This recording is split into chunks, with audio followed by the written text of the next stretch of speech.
وبجديتها أنا والله بزام دور رقمي تاني لم وزعها بارح حسابك كرة باري لحم وزعك هر خوش النكبة شو حرام عم تقوى باشا غالبك أنا دواز لو بينا يلا مزام دور رقمي تاني دور رقمي تي بيتشي مع اللي بكان والله يا اخويا اعدامك يا حكمي يا بني دعوة شيء بعشا من كنت مزعلة جا كنتي خشك بخوا جلو خوش بس دي او هي نان هي كهرباء هي فول كهرباء هي والله باشا غالبك اشتت هذا شيء باش دي ربعي يجي لموزعة ايه تويني توزا شعر زوجتي والله توزيتي زوريش إيه. شعر زي الدرو وانا دس بيك بخوا كتيني بس يدروب كي باش قازل شورك باش كم رزقار مانكي نجات ما نبي استا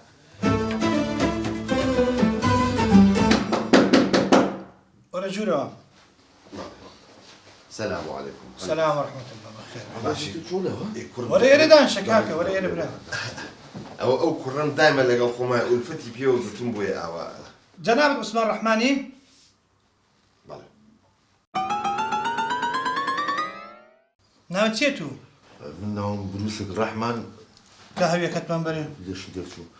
ربان جا منهم بروسك عثمان. بروسك عثمان. بله. زور باشا.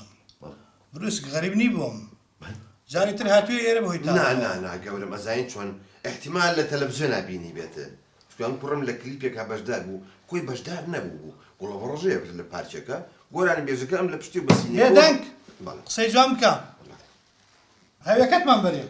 أخي حبيبي وشي من خم ناوم عثمان الرحمن هين وحمان عثمان هين وثمان عثمان الرحمن وحمان كاكا ما شاء الله جناوي سيانيت أجناها هي كتمان بري. بس شاف به انت يعني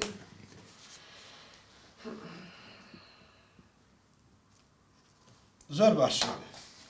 كاكا عثمان زاوكات وكركات صالحان كردوا. اخي الجوله بكون ناكري كتنك بنينا بنيرم بدوي اما ايشماني يا مشغلات ماني خدان رمي كان يا عدامي كانوا ها نعم كاكا بي يا سهل سكول لك تومت باردكين. تومت بارم بو بين نجوروا. بس جوله من استجبروا انا كم شنك بكري زوام سوالنا جاري من هستي كلهم هالبيام باوكا مقصد مو بابوليك ابو يا دنك. هادو تومت بارم بو بين نجوروا. باشا كاكا شق معها مجد باشا باخذ وقت السلام عليكم سيسي لسه هذه حمام بياس ما شكرا لا إذا تاكل. فرموا. باشا عيبنا كان ها بك اللي وصل تربي كاكا إيه هواس شخصيتي عثمان اللي شو أخذته معقول سؤال كيد هلا بقولكم كاكا عيبه يا أخوان ليش تندار زين يا أخوان داور شيء أخ أقل شو يك جورمنا ومساتهم برشاح ما كدن كيتش منا وتريت جورم شيء لسر يمي بسر وبسر شاو شيء بكين يما أوين السر يوي دوكا فيلم عند بيت. دو كفيل إيه وكفيلك ايه من؟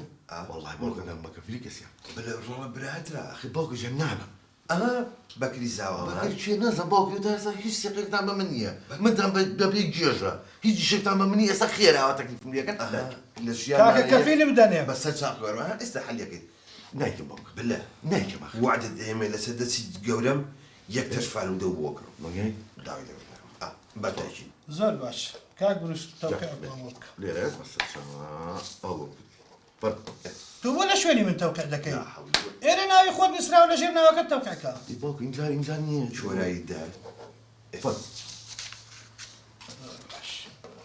كاك عثمان جناب شلون توقعك ما ممكن. بس والله يقولن بقران حقه يعني اويك الصوال هيك مزاق ابوك كي موجود برز إيه ودا بدنا كفيلي جناب تان توقعك. بس بوك وشو جا مصري نقطة كمان هو كيف توقع. كاك معاون بامج مزايتي بكم خاتيش بها بيرم بيدنك. راوس نهبت. اما بي يا سهل سكول لك تومت باردكين. او اخر جار بيت. او نسال كفالتي هالجناب تانو او كاكيا. او دو تومت بارد دينو بس جاري كتير او ايش دوباره بكنوا بيشكو جمان يكسر رواني سجن عندك. طبعا جانا وعد بهزاج وشقات يلا وين واحد اشتوانا لا والله طول إما ممنوع جنابتين زوز وصباص بخير بين. زوس باص زوس باص بخير بين. كاك معاون جان عزيت ماني رفاقي تشاو تشاو تشاو تشاو. يا اخوي بيوي وش نجاك ما بشكر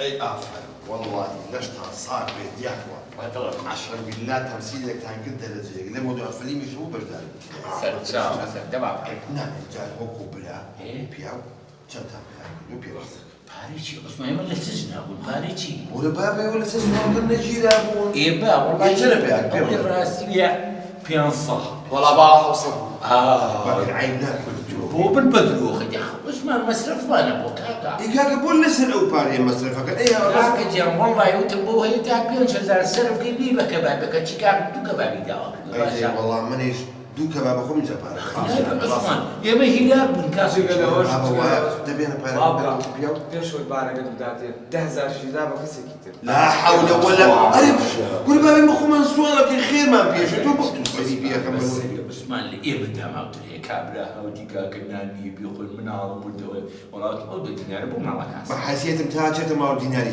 يعني بين إذا بيعمل ذلك لا ما باش يا كمال ما نكو بيبجر هذا هو بيري يكسر باوريس أنا شكو بس مش لقل مرة كل باش ينود شريشي ماشي برمالة وكاك أنا والله بخير أنا جارب أمر تاعنا وش دار صواب